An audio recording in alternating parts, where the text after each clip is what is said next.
Hey guys, how are you all? Welcome to my channel. I'm Sarita and I'm a first time mom of a 1 year old baby boy and I'm a software developer by profession. So here I am to share my pregnancy journey and motherhood journey with all of you so that कि इस journey में मैंने जो कुछ भी सीखा वो information मैं आप सब तक पास ऑन कर सकूँ. सो मैक्सिमम वीडियोस मैं हिंदी में बनाऊंगी ताकि मैक्सिमम लोगों तक मेरा एक्सपीरियंस मेरे व्यूज़ पहुंच सके.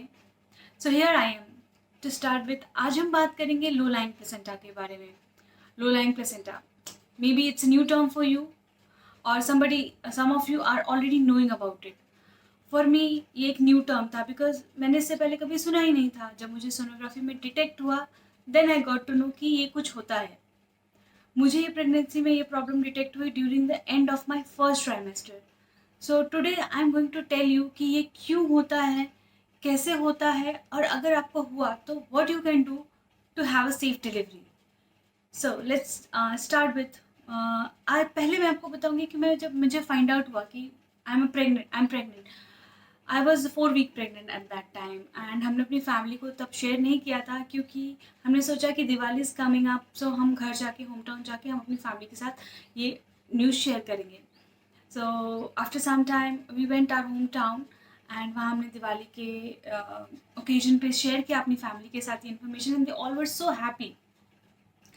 And after Diwali vacation, we came back to our place and we were so happy. And I was doing all my work regularly, office regularly जा रही थी. जो भी डेली रूटीन मेरा पहले था वही मैं फॉलो कर रही थी. बस एक चेंज हुआ था मेरे डेली रूटीन में कि I am taking more care of my diet. That's it. Just because I am pregnant so I should do it. And one day there was inauguration of my friend's store, so we went there. जब मैं वहाँ से वापस आ रही थी तो I felt like there is a bleeding and all of most of us know कि bleeding could be an alarming sign during pregnancy. So I got scared and I just went to loo and checked. It was a bleeding but it was not that heavy. So I just called my doctor and she said ki just be calm. And she asked me ki, how heavy is the bleeding? I said it's not that much. So she said okay fine, just go to a uh, close by hospital or a clinic and just take an injection and sustain. And it was a very late in the night and it was very difficult to find the injection, but fortunately we find it and then I took it. And she asked me ki first thing tomorrow morning we'll do a sonography. It was a nightmare for me and my husband. हम पूरी रात सो नहीं पाए. We were waiting कि कब सुबह होगी. And जब सुबह हुई तो next day morning we went for a sonography and वहाँ पर हमें पता पड़ा कि I have a low lying placenta. And I was shocked. ये क्या है, ये क्यों होता है. तब मुझे डॉक्टर ने पूरी अच्छी तरीके से बिठाकर समझाया कि see there is nothing to worry about. Low lying placenta early stage की प्रेगनेंसी में it's very common. It could happen. कुछ लोगों को ब्लीडिंग नहीं होता है and they continue their pregnancy like normal one. जिन्हें ब्लीडिंग हो जाता है उनके लिए सोल्यूशन ये है कि they can go for a bed rest. तो पहला क्वेश्चन कि लो लाइन प्लेसेंटा क्या है. So low lying placenta when your placenta covers the part or all of the cervix, that is called a low lying placenta. And मेरे doctor ने मुझे bed rest के लिए बोला. तो आई वॉज स्केर्ड कि मैं क्या करूँगी, कैसे करूँगी, वेरी स्केर्ड. तो पहला क्वेश्चन मेरे दिमाग में ये आया कि मैंने ऐसा क्या गलत किया कि मुझे ये इशू डिटेक्ट हुआ. Answer is nothing. I haven't done anything wrong. There's nothing you can do to avoid low lying placenta. It happens. हो जाता है. आप कुछ नहीं कर सकते इसके लिए. So just don't worry that you have done anything wrong. Next question आता है कि अगर मुझे लो लाइन प्लेसेंटा डिटेक्ट हुआ है तो मैं ऐसा क्या करूं कि मेरी प्रेगनेंसी, मेरी डिलीवरी सेफ हो. So the answer can only given by your doctor. For my case it was complete bed rest. So मैंने अपने डॉक्टर के पास जब मैं गई थी, जब मेरे को प्रेगनेंसी डिटेक्ट हुआ था तो मैं बहुत रिसर्च करके गई थी. उनके रिव्यूज़ अच्छे सुनकर गई थी और जैसा मैंने रिव्यू सुना था मैंने उनको वैसा ही आई फाउंड आउट कि डॉक्टर इज़ द सेम. मुझे जो भी इश्यूज होते थे मैं उनसे खुल के बात करती थी, उनसे अपनी कंसर्न्स खुल के रखती थी and she use to explain me everything, every tiny detail with me very clearly.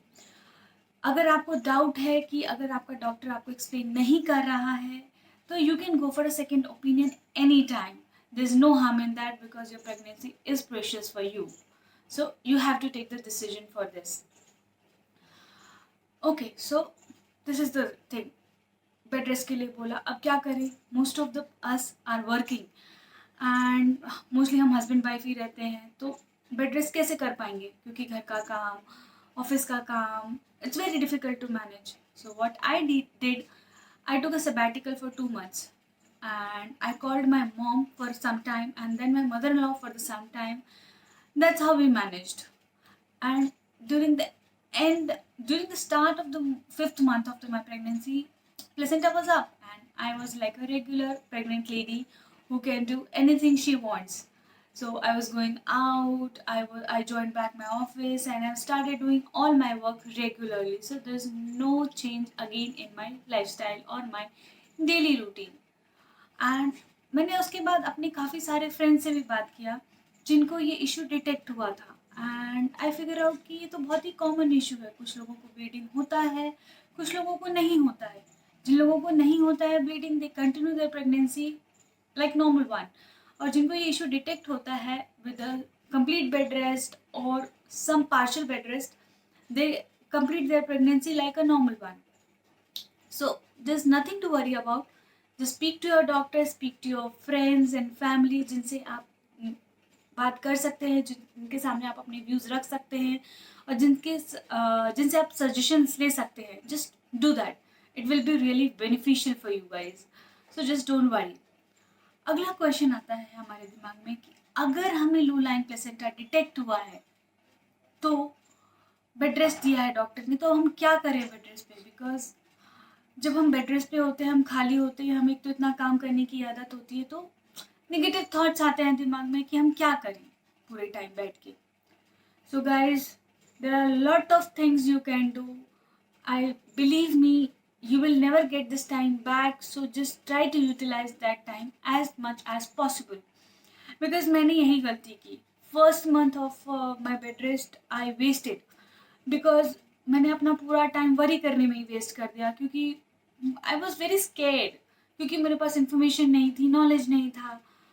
लेकिन जब मुझे थोड़ा सा कॉन्फिडेंस गेन हुआ, थोड़ा अच्छा लगने लगा, then I started utilising that time. So आप क्या क्या कर सकते हैं, like you can watch your favourite series और मूवी ऑन अमेजोन और नेटफ्लिक्स.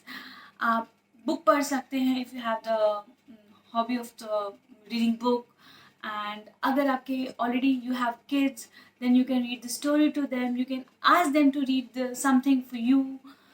तो there are hell lot of things that you can do. And complete list, मैंने एक लिस्ट बनाई जो मैं आप लोगों के साथ डिस्क्रिप्शन में नीचे शेयर कर रही हूँ.